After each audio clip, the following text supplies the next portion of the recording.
তারেক রহমান সাহেব প্রধানমন্ত্রী, তিনি চান না, অথচ দুর্নীতি সবাই করে। এটা কিভাবে হবে? একজন সিনিয়র নেতা কালকে বলেছেন যে আমরা হতাশ, 5 মাসের এই সরকারের সময় দুর্নীতি বন্ধ করা যায়নি, বরঞ্চ দুর্নীতি বৃদ্ধি পেয়েছে। তিনি বলেছেন, এটা আমার কথা না। যদি সমঝোতার ভিত্তিতে কিছু নেওয়া হয় তাহলে এটাকে ছাদা বলে দেবে। মানে এটার মাধ্যমে দ্বিতীয় দফা ছাদাবাজিকে জাতীয় সনদ বা স্বীকৃতি দেওয়া হবে। তৎকালীন ফ্যাসিস্ট সরকার এই দিনেই অবৈধ অন্যায়ভাবে আমাদেরকে নিষিদ্ধ ঘোষণা করার কথা ছিল।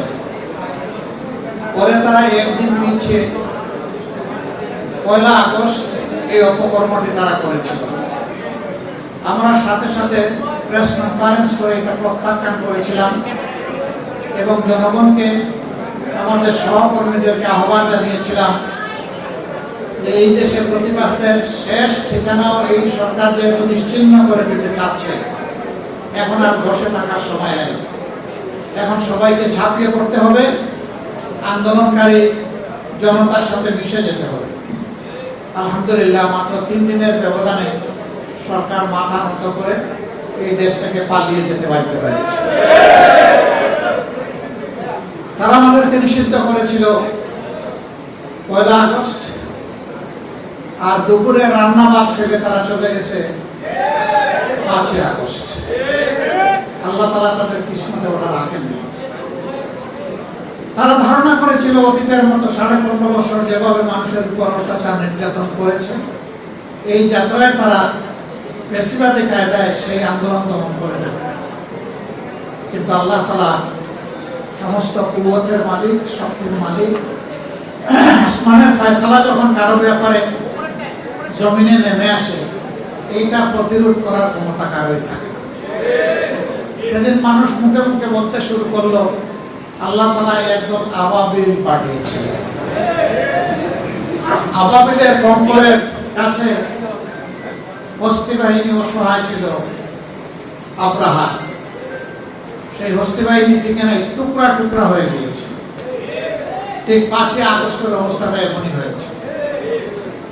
একদিকে সশস্ত্র সরকারি বাহিনীকে নামিয়ে দেওয়া হয়েছিল, তার সাথে সরকারি সন্ত্রাসী গুন্ডারাও হাতে অস্ত্র নিয়ে রাস্তায় নেমেছিল। আর আরেকদিকে নিরস্ত্র কিছু মানুষ বুকে ঈমান আর মুখে দেশপ্রেমের স্লোগান নিয়ে তারা নেমেছিল।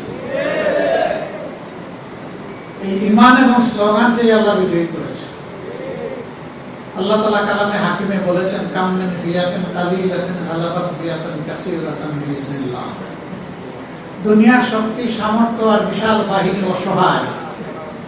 যখন আল্লাহ ফয়সালা হয়ে যায়, তখন ক্ষুদ্র বাহিনীকে আল্লাহ বিশাল বাহিনীর উপর বিজয় দিয়ে দেয়। এটা দুনিয়ায় একবার হয় নাই, বারবার হয়েছে। কিন্তু দুর্ভাগ্য, যারা দুরাচার, যারা স্বৈরাচার, এর থেকে তারা শিক্ষা নেয় না। এটা তাদের কপালে জুটে না। এই আন্দোলনে সবচেয়ে বেশি কুরবানি দিয়েছে শ্রমিক সমাজ। যে 1400 শহীদ হয়েছে বলে জাতিসংঘ বলেছে, তার মধ্যে যদি পেশা বিবেচনা হিসাব করা যায়, শ্রমিকদের সংখ্যা সবচেয়ে বেশি।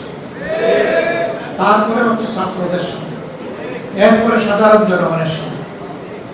সুতরাং যুগে যুগে শ্রমিকরা অন্যায় অসত্যের বিরুদ্ধে রক্ত দিয়েছে, জীবন দিয়েছে। 24-এও তারা একই কাজ করেছে। এই শ্রমিকরা, তারা তো কোটার জন্য আন্দোলন করেনি, তারা করেছিল বৈষম্যের বিরুদ্ধে আন্দোলন। তারা চেয়েছিল সম্মানজনকভাবে দুমুঠো ভাতকে সম্মানের সাথে পরিবার পরিজন নিয়ে বেঁচে থাকার গ্যারান্টি। কিন্তু এখন আমরা কি দেখছি? এই যে একটু আগে বিশ্বশক্তি বলে গেলেন, জাতীয় সংসদের বিরোধী দলীয় হুইপ জনাব রফিকুল ইসলাম খান সাহেব, যে এই বিভাগে মন্ত্রণালয়ের যিনি দায়িত্বে, তিনি গদিতে বসেই বলে দিলেন, যদি সমঝোতার ভিত্তিতে কিছু নেওয়া হয় তাহলে এটাকে ছাদা বলে দেবে। ওনার এলাকায় ছাদা বন্ধ হয়েছে। আমি জানি না একেবারে তৃণমূলের সব কিছুতে ছাদা বন্ধ হয়েছে কিনা। ছাদা বন্ধ করবে না বলে ইতিমধ্যে তারা ঘোষণা দিয়েছে। তাদেরই একজন হুইপ, তিনি বলেছেন যে কোনো দেশ থেকে যে কেউ আসলেও এই দেশে চাঁদাবাজি বন্ধ হবে না। তবে তারেক রহমানের সরকার চেষ্টা করতেছেন এটাকে কিছু নিচে নামাতে, মানে এটার মাধ্যমে দ্বিতীয় দফা চাঁদাবাজিকে জাতীয় সনদ বা স্বীকৃতি দেওয়া হবে। 1 কোটি 1.5 কোটি মানুষকে তারা চাকরি দিবেন, তাই না? তো অনেকে বলে যে চাকরি তো দিয়েই দিয়েছেন, আর দেওয়া লাগবে কেন? টেম্পু স্ট্যান্ডের চাকরি, এই চাকরিটা বুঝেন তো আপনারা? চাকরি তো হয়ে গেছে। এই চাকরি তো আমাদের জনগণ চায় না, এই চাকরিকে এই দেশের জনগণ ঘৃণা করে। গতকালকে এই ধরনের একটি সমাবেশ ছিল শহীদ এবং আহত জুলাই যোদ্ধাদের নিয়ে। আমি সেখানে বলেছিলাম মাথা থেকে পায়ের পাতা পর্যন্ত ঘুম ফুঁকে ধরেছে এবং সরিষার মধ্যে ভূত আছে, অতএব ভূত তাড়াতে পারবে না এই সরকার। ধন্যবাদ জানাই তাদের দলীয় একজন সিনিয়র নেতা কালকে বলেছেন যে আমরা হতাশ, 5 মাসের এই সরকারের সময় দুর্নীতি বন্ধ করা যায়নি, বরঞ্চ দুর্নীতি বৃদ্ধি পেয়েছে। তিনি বলেছেন, এটা আমার কথা না। তার বাসায় সবাই দুর্নীতিতে লিপ্ত, একজন ছাড়া তিনি তারেক রহমান সাহেব। আমি বুঝলাম না, তারেক রহমান সাহেব প্রধানমন্ত্রী, তিনি চান না, অথচ দুর্নীতি সবাই করে, এটা কিভাবে হবে? AKS অর্জন করলো গিনেস ওয়ার্ল্ড রেকর্ডস। AKS আমরা দেখি তার ইশারায় সবকিছু চলে, তাহলে তার ইশারায় এটা বন্ধ হয় না?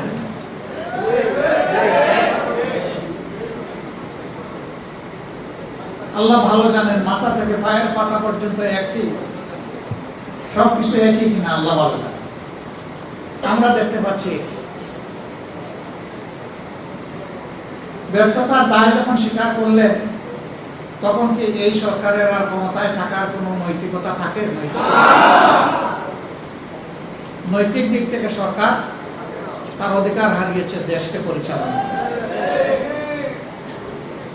তিনি তো প্রেসের সামনে খোলামেলা বলেছেন, এটা তো গোপন কোন কথা না।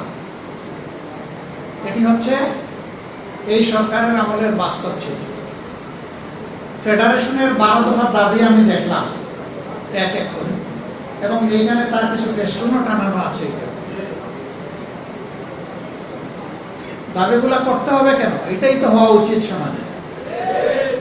করতে হচ্ছে এই কারণে যে সমাজে ন্যায্য অধিকারটা প্রতিষ্ঠিত হয়তো নাই, বরঞ্চ অধিকার নিয়ে কাড়াকাড়ি হচ্ছে।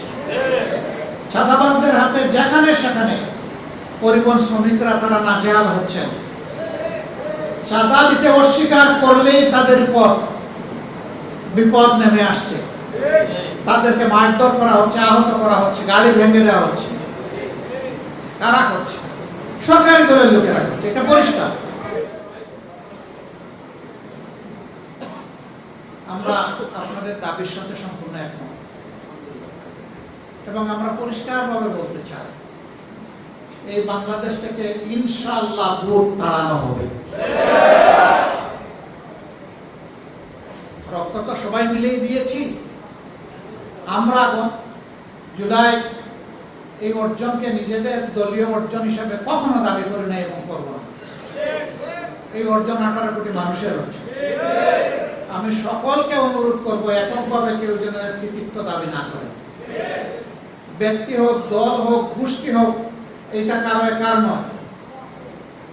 10 মাসের যে সন্তানকে মা কুলে নিয়ে রাস্তায় নেমে এসেছিলেন, ওই সন্তানের দাবি কি ছিল? ওই সন্তানের দাবি তার মায়ের মুখ দিয়ে বের হয়ে এসেছিল যে আমার সন্তান আগামীতে একটা বৈষম্যহীন বাংলাদেশ দেখতে চায়। অতএব এটা কোন গোষ্ঠীর আন্দোলন ছিল না, 18 কোটি মানুষের আন্দোলন ছিল। অনেকে বলেছেন আমাদের দলের এতজন শহীদ হয়েছে। আমরা বলি যে শহীদরা কোন দলীয় সম্পত্তি নয়, শহীদরা জাতির সম্পদ। একবারের জন্য জামাত ইসলামী বলে নাই যে আমাদের এতজন শহীদ হয়েছে।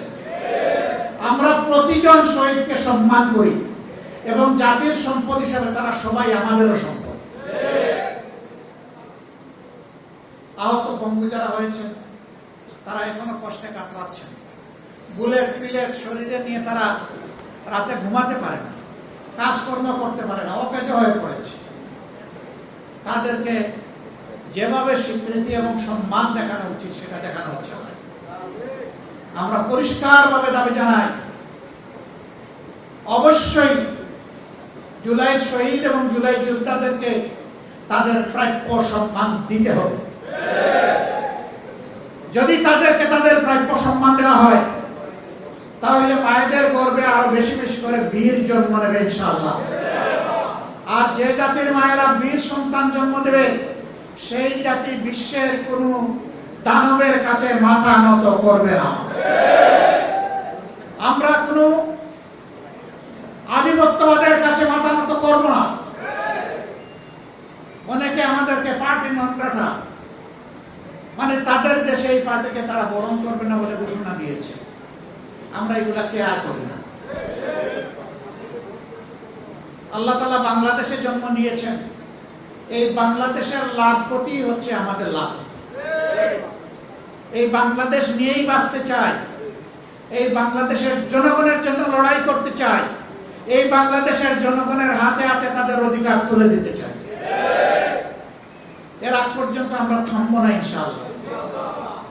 সম্মানিত ভাইয়েরা, আপনারা সব জায়গায় রুখে দাঁড়াবেন। আপনি রুখে দাঁড়ালেই আপনি বাংলাদেশ, আপনি মাথা নত করলেই একদম সর্বনাশ। এই হারা যাবে না, জিততে হবে ইনশাআল্লাহ। অশুভ শক্তির বিরুদ্ধে বুক টান করে লড়াই জিতবো ইনশাআল্লাহ। এবং এদেশের মানুষের অধিকার আমরা ছিনিয়ে আনবো। ধানাই বানাই করা হচ্ছে গণভোটের রায় নিয়ে। আমাদের স্পষ্ট কথা, এই রায় মানতে হবে। 70% জনগণ রায় দিয়েছে। যদি গণতন্ত্রে বিশ্বাস করেন এবং নিজেদেরকে গণতন্ত্রের দল এবং সরকার মনে করেন তাহলে 70% মানুষের রায় অবশ্যই মানতে হবে। এই রায় অস্বীকার করার মানে হচ্ছে জনগণকে অপমান করা। জনগণের অপমান আমরা বরদাস্ত করব না। আমরা কথা দিয়েছি লড়ে যাব ইনশাআল্লাহ, আমরা কথা দিয়েছি বিজয়ী হব।